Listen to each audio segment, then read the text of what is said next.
All right. Good morning, everyone. Thanks for having me. It's actually my first time in Berlin, so thank you for giving me an excuse to be here. I'm Anthony. I lead the product team at Airtable. I'm based in San Francisco. And if you're not familiar with Airtable already, Airtable is a leader in the no-code space. We make it easy for anyone to build delightful, modern, AI-powered business applications. So why am I here? A little bit about me and my role at Airtable. One of the major solution areas that Airtable provides is tools for product teams. We have a solution called Product Central. It's an all-in-one operating system for product in large organizations that is built with AI at the center of the process. And because of this solution and because of my role, I end up spending a lot of my time speaking with product leaders and chief product officers within our customer base.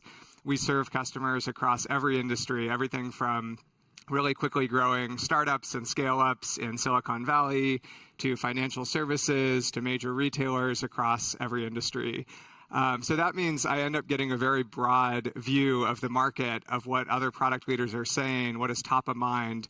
And as it will likely be no surprise to any of you, the conversations that I'm hearing today are AI, AI, and AI. Everyone is thinking about how do we use AI within our products? How do we use AI within our process? Is AI going to come and take my job, right? And what I wanted to spend the conversation on today is synthesizing and distilling some of my takeaways from these conversations, as well as my own experience leading product at Airtable, and share some practices and guidance that I've observed over the last few years. And from hundreds of conversations, I've really come to the opinion that product teams, all of you practicing in product management and design and UX research, engineering, data science, you're really in a unique position to help your companies unlock transformative value with AI. And so I want to talk about some of the areas where we're seeing this opportunity, and hopefully over the next 20 minutes or so, give you some practices that you can bring back into your organizations. So I will summarize these findings with 3 principles. And the first one that I'm going to start with is operating on the frontier of LLMs. I think, at this point, everyone in this room has had some type of aha moment working with AI tools, whether it was, the first time you engaged with something like ChatGPT or using an AI prototyping tool. You've all seen the power of AI within your product development workflows. But one thing that I'm constantly surprised by is how many conversations I have with product development practitioners who don't realize just quite how good and how capable these AI models are getting. And if we look at this chart, there's a lot going on here, so I'll take a little bit of time to unpack this. This is kind of showing us the speed of AI model progression just over the last few years. So the bottom line that you see here on this benchmark test, it's called the GPQA Diamond. It's a test that's used as a benchmark for the progression of AI models and assessing the capabilities of AI models. It's not a perfect test by any means, but it does give us a proxy for understanding just how quickly the models are progressing. And so what we see is, GPT-4 came out in 2024 in May, and at that time it was, doing a little bit better than a human PhD using Google outside of their own area of specialty. Fast forward to February of this year, we now have the O1 and O3 reasoning models from OpenAI that are outperforming a human PhD researcher with access to Google in their own area of specialty. And this has happened in just a few months. So pretty enormous amount of progression within a very, very quick span of time. And the takeaway that, that I've had from this is that we need to be constantly reevaluating the capabilities of these models to understand how to best leverage them in our products and our processes. It is not a one and done, go play with AI, go learn how to use it, but actually an ongoing practice that all of us as practitioners need to be incorporating into our regular rhythms. There's a quote here from Kevin Weil, who's the CPO of OpenAI, that if you're building something right on the edge of the capabilities of these models, you should keep going. You're doing something right because the models are going to keep getting better and better and unlock new experiences that weren't previously possible. And we've also seen this firsthand at Airtable. So a quick story relevant to that model progression I just shared. In April of last year, we started working on an AI assistant at Airtable. And the idea for this assistant was that it should be a chat interface that would be available on any Airtable application, on any data set, and allow end users to ask questions about the data within that app or within that workflow. And when we started working on this last year, we were using Claude 3 at that point in time. And the responses that we were getting from questions, this is an example question, review the objectives on my roadmap and tell me where we have some gaps. The responses were pretty high level, basic summaries, not getting a lot of real insights, out of the questions that were asked. So much so that I actually continued to push our team on whether or not this was really going to be a viable product and whether we were going to be able to get this to a state where it would meet the promise that we wanted to bring to market of being an always-on data analyst assistant that could answer any question. So fast forward to February of this year, and Anthropic released a new model, 3.7 Sonnet. It was the first hybrid AI reasoning model. And we switched over to 3.7 Sonnet in this assistant experience. And really, overnight, the entire product experience changed. So, it went from high-level summary questions to now being able to answer very specific, nuanced questions about any data set that the assistant was presented with. And to show you just an example of what this looks like, in practice today, this is a demo based off of our own usage of Product Central, getting a little meta here. But our product teams use this tool. It contains all of our feedback from across the business. So think, every recorded phone conversation our sales team's having, all of our support tickets, all of our community forum threads, emails from customers. And to show you just, what's possible now with a reasoning model like 3.7 Sonnet, you can come in and ask very broad questions and allow this AI agent to come up with a plan of attack to answer them. So here I'm asking, what do customers love about Airtable? You're seeing that the agent is now building a plan to take steps and ask, what fields do I need to look at to go answer this question? What filters, do I need to apply? How am I going to interpret the user's intent and come up with a really nuanced and specific answer here? And I thought this was just a very powerful example of how continuing to understand and unpack the latest capabilities of these LLMs will unlock new experiences for all of you in the products that you're building. So moving on to theme 2, and this has already been discussed a bit this morning, but embrace the cycle collapse.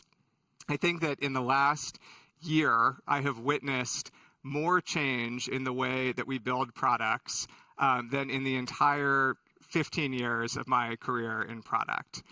And before I kind of jump in, can I get a show of hands quickly? How many people in this room are familiar with the Agile Manifesto? Okay, almost everybody, it seems like. So, Agile Manifesto, it was written almost 25 years ago, and it was really the intention, of this document was to give us a better, more adaptive way of building software at the time. And now, how many people in this room can honestly say that if you think about the way that your team or your company has built software over the last 5 years, that you followed Agile practices to a T? Yes, almost nobody, right? Because the reality is that there's a lot of things that get in the way of these practices. Our organizational bureaucracies, resourcing, tooling availability, demands and shifts from the business. But I think that we're entering a really important moment now where AI is allowing us to really collapse this cycle and collapse a lot of the constraints that have previously made getting to working software difficult.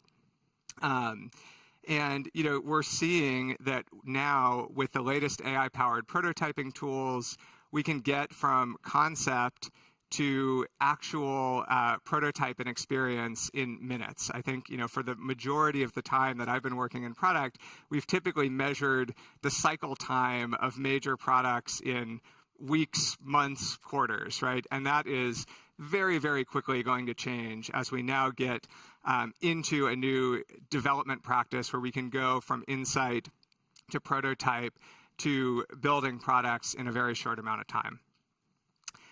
This is also changing the way that we think about product development and where we spend our cycles at Airtable. So one example here is that a big area of focus for us at Airtable over the past few years has been developing interfaces and visualizations for our users. We have lots of different customer segments, lots of different users who want to be able to present their information in different ways within their applications. And so historically, it's taken our product team anywhere from a few weeks to a few months to develop new interface layouts in the product. Well, now, as we enter this era of vibe coding, and you can really just ask an LLM to come up with any new interface layout or new UI that you might desire, that whole practice kind of goes out the window. We just started working here on a new capability to actually allow our users to develop their own interfaces on top of their data set. So this is an example we've been co-developing with a customer in the retail space. They're building an application to track all their new store openings and wanted to visualize them on a map view for their planning purposes. You fire up Cursor, copy in a prompt around what it looks like to visualize all these store locations on a map view, and in a few seconds, you've got a new UI with all your locations plotted. And then maybe we decide, oh, actually, we don't like this visualization. We want to update it a little bit and give some indication of which stores are new versus existing stores on the map. Simply go back, prompt your IDE to change the visualization, and you get working visual of this experience in minutes. So my takeaway from this is that we've all, for the last 25 years, been trying to figure out how to get to working software as fast as possible. And AI is now removing those bottlenecks. And this should be really energizing for all of us. It's a great opportunity for us to embrace that cycle collapse and to go from idea to validation to de-risking new concepts in a speed that's never really been possible before. Okay, so the third area, thinking like an AI GM. What does that mean? So earlier this year, Goldman Sachs put out a study that highlighted that while the capabilities of AI have been really transformative, few companies are actually already reaping the gains. And part of the reason for that is that they haven't started to adopt AI into high-value, recurring business processes.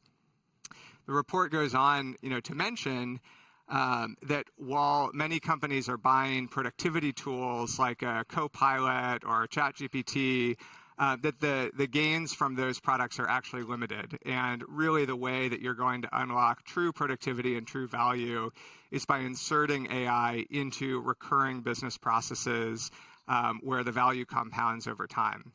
And this is definitely validated by what I hear from many of my peers and many of our customers, that few companies have really figured out those transformative use cases of AI, especially beyond individual productivity or customer support applications.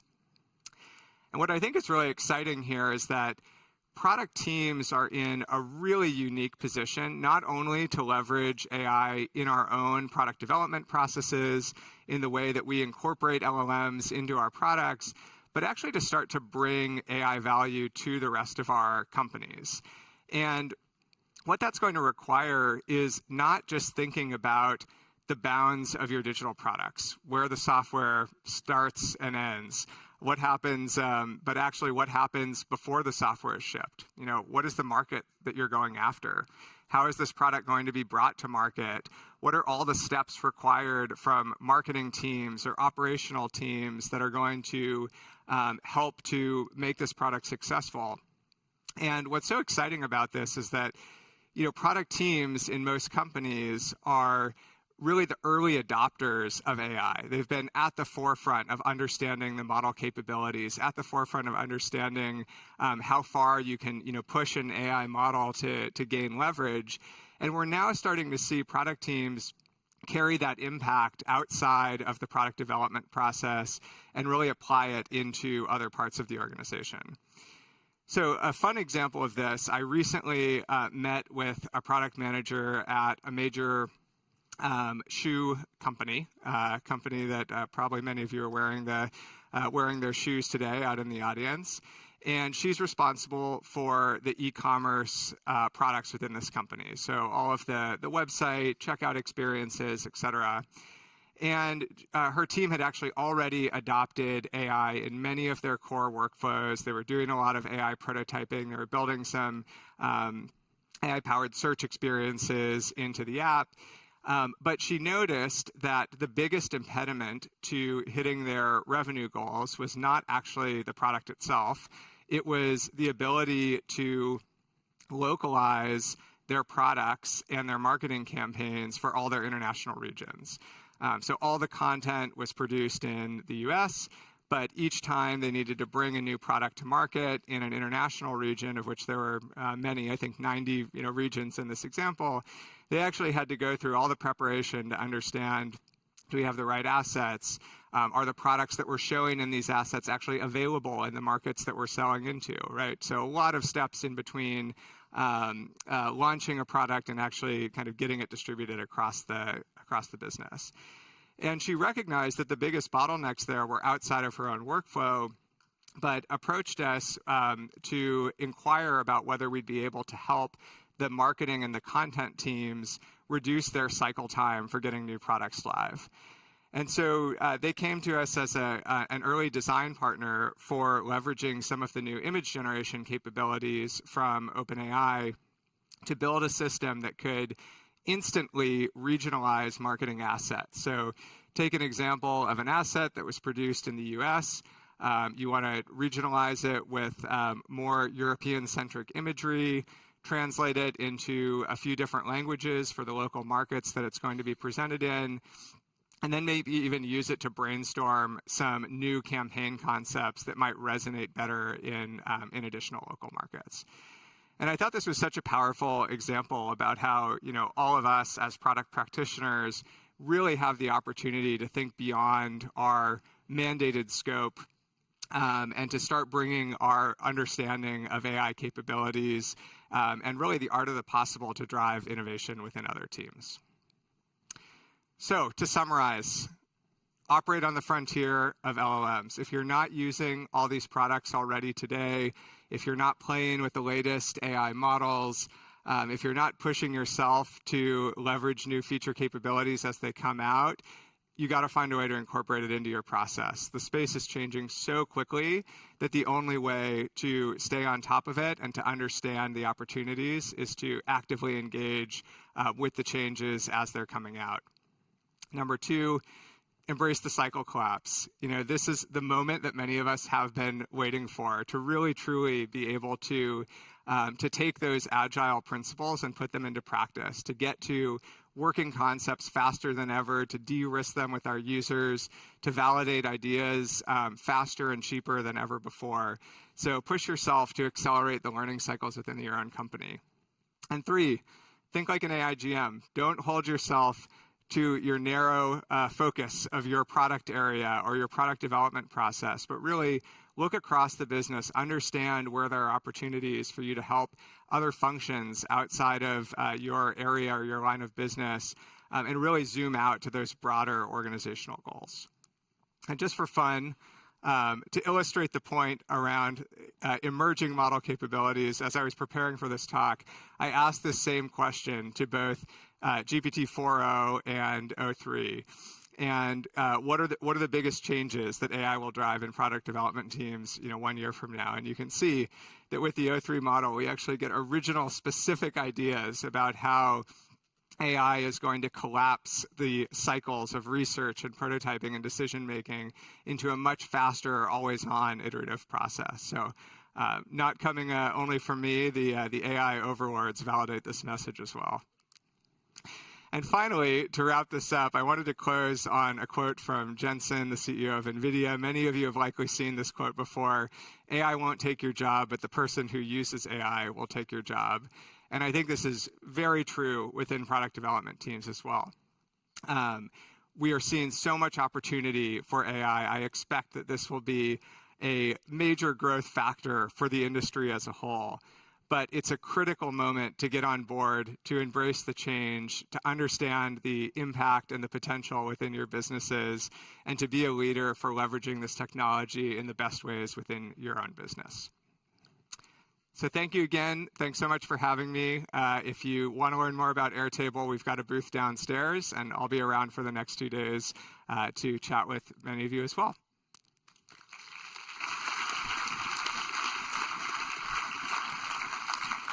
Thank you very much. Another round of applause for Anthony, please.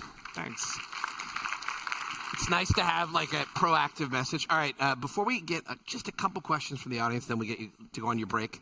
I got to ask the elephant in the room. All right. So you mentioned product teams are some of the first groups to move towards this. And you have that great slogan, be AIGM, right? Yes. Product teams over-index on entrepreneurial spirit, right? And like totally. Disrupt if we've got to. Yeah. I think I may speak for other people in this room that like you feel a little weird about the idea of like being the AIGM, going to people. It sounds all great in theory, but I don't know. When you over-index on empathy, it can be kind of difficult to go to someone and say like, "Hey, do this," not knowing how that could actually affect their job. Any thoughts on how you've managed that at Airtable? Yeah, I think I'll speak to both Airtable, but also to some of the the customer experiences that I've heard from as well.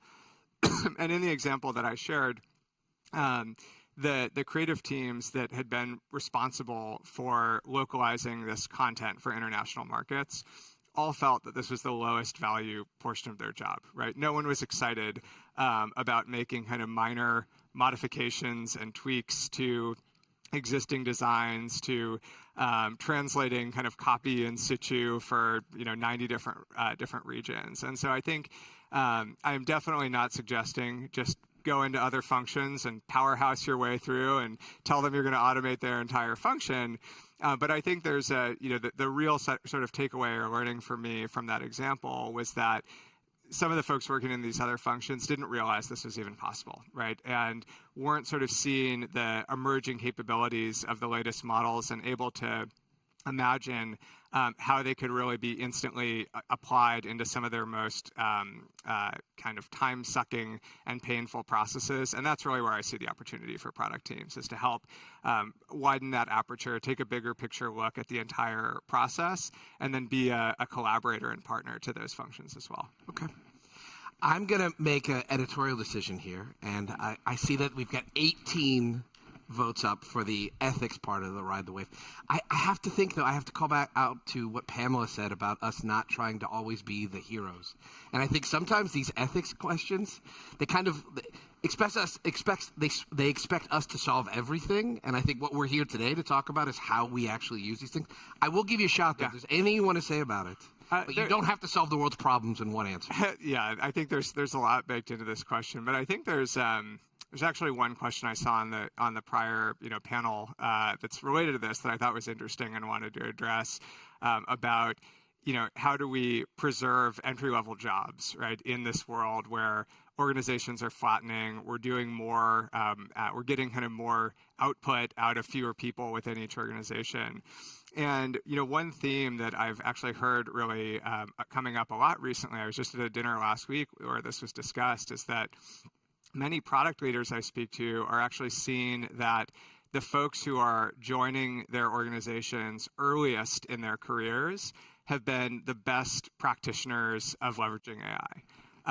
And that because they aren't, encumbered by the existing ways of doing things or the existing processes, or, always thinking, oh, I'll go start with the PRD, or I'll go start with, figuring out like the technical risks of these process, that they're operating just in a completely different way that's, blowing away others in the organization. And I think that my, advice for anyone earlier career in who may be listening in or maybe here today is, I think it's just a really profound opportunity to come in with a blank slate, with fresh eyes, to look at the way that any company or team is operating and not be stuck by what they're doing right now, but to bring your own lens into these processes as well. So not a direct answer to the ethics part of this, but I think maybe related to some of the job-related questions that we were getting earlier today. I wonder if those entry-level people aren't naturally better at compartmentalizing than some of us that have been doing this a long time, and they can separate out AI in general for the world, for movies, for creative arts, from, hey, I don't have to read 18,000 emails like you can summarize. Exactly. Yeah. I like this one because it's very direct. Which AI tools would you recommend for a PM? Yeah, so there's a massive landscape of tools for PMs, but I'll leave you with kind of a couple thoughts on this. I think one, a lot of what I was referencing in terms of staying on top of the capabilities of the models, you can actually you can get that experience directly through the chatbots provided by the model providers. So ChatGPT, if your company's on a team or enterprise plan, you can go and switch the model from the default 4.0 to 0.3, and as soon as new models come out, push yourself to test the capabilities of those models. Two, there's been just a large swath of prototyping tools that have launched over the last few months. Lovable, Bolt, V0, Replit Agent, and I think that the space is changing so quickly that it's hard to say, oh, just go use this one tool. But rather, I think now is a time of experimentation where you can really be on top of a lot of different tools and experiencing a lot of different kind of nuanced capabilities across them. And then finally, obviously, shameless plug for Airtable, but we've taken a very model agnostic approach in our product. We let our customers create automations with any AI model if they're choosing. And what can be really powerful about that is that if you have an existing data set in Airtable, like customer feedback, you can run prompts through different models to actually compare the results. So you can take a feedback data set and say, what does it look like if I prompt a question using an Anthropic model versus an OpenAI model, and actually compare for the same data what types of answers you get on different model capabilities. All right, you heard it here. Yeah. Round of applause for Anthony. Thank you so very much.